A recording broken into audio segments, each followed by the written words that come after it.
So some advances in technology. I know there's going to be hundreds, but I've just picked up on a few that I've come across and just recently learned about as well. So first of all, this is a snorkel net. So the idea here is to keep the fish below 10 meters within the water column, because between 1 and 10 meters, that is where the sea lice breed. Now, sea lice is unfortunately an issue amongst fish farming. The lice latch onto the fish and can just cause a bit of irritation, and it's maybe not the best welfare conditions for the fish. So by encouraging the fish below 10 meters, it keeps them in a hopefully cleaner and safer environment for optimal growth. This project started off in Norway, and they reported it's proved an 80% reduction in sea lice. So hopefully if that carries on, it will really help the industry. And then moving on to improvements in feed, creating sustainable salmon food using land-based minerals instead of marine organisms, which would significantly put pressure on marine ecosystems. So in our salmon feed, there is a lot of oil and protein to ensure the salmon grow, providing they're eating the food.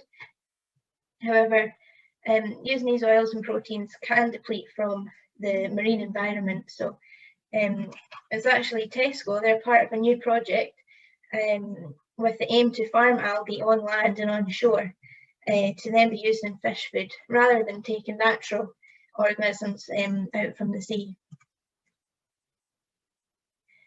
This here is net cleaning devices. So the big picture and the picture on the top right is a net cleaning device, which is just pretty much controlled and moved all around the pen, ensuring the net is kept clean with limited or no, ideally no growth on the pen, to ensure the fish have appropriate oxygen levels and flow of water through the pen.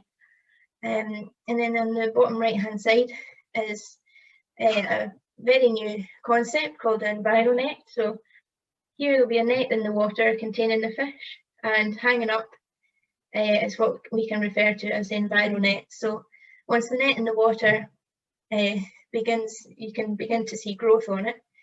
Usually in the summer anyway, in the warm temperatures, around 10 days to 2 weeks time. So after that net has been in the water for that period of time, the net that's hanging up will be dropped, and the net that's in the water will be lifted up and allowed to hang and dry, hopefully killing any growth that's on this net, to ensure that our nets stay clean for the welfare of the fish. So this here is a hatchery facility. So it's basically a unit which can recirculate water and clean up water without having to keep on taking from a natural resource.